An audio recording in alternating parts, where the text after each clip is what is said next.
मतलब सिंपल सी बात है। राधिका के केस में प्रॉब्लम ये थी कि उसकी फ्रीडम एक सिलेक्टिव फ्रीडम थी।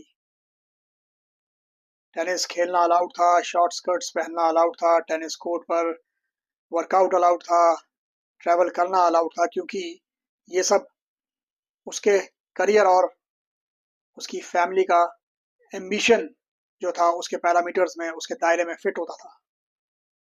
लेकिन जैसे ही उसने अपनी मर्जी से एक्टिंग का इंटरेस्ट दिखाया, दूसरे कंट्री में इंडिपेंडेंट रहने का सोचा, या अपनी पर्सनल लाइफ पर अपना खुद का कंट्रोल उसने चाहा, फ्रीडम खत्म कर दी गई। घर का माहौल ऐसा था कि राधिका का हर मूव मॉनिटर किया जाता था। उसको हर बात रिपोर्ट करनी पड़ती थी।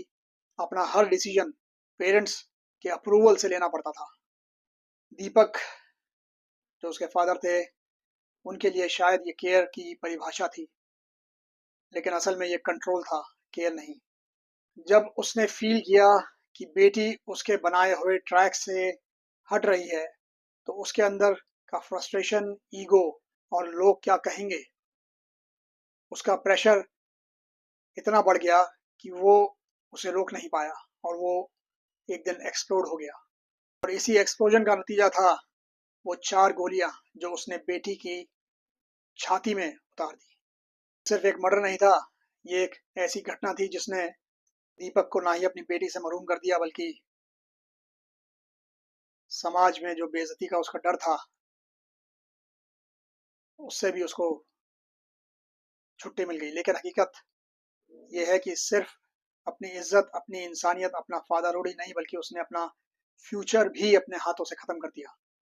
जो लोग आज भी राधिका की कुछ फोटोज या कुछ एक म्यूजिक वीडियोस देखकर ये कह रहे हैं, इतनी आज़ादी दी थी, फिर क्या और क्या चाहिए था, उन्हें समझना होगा कि फ्रीडम का मतलब सिर्फ करियर की आज़ादी नहीं होती। फ्रीडम का मतलब होता है अपनी लाइफ के बारे में डिसीजंस लेना, चाहे वो करियर हो, लाइफस्टाइल हो, या रिलेशनशिप्स हो। अगर वो फ्रीडम सिर्फ तब तक मिले जब तक तुम पेरेंट्स की मर्जी को फॉलो करो, तो वो फ्रीडम नहीं, एक केज, एक पिंजरा बन जाता है। और जो पेरेंट्स सोचते हैं कि हमने सब कुछ दिया, उन्हें ये भी देखना होगा कि बच्चे को अपने दिल की बात बोलने का स्पेस आपने दिया कि नहीं दिया।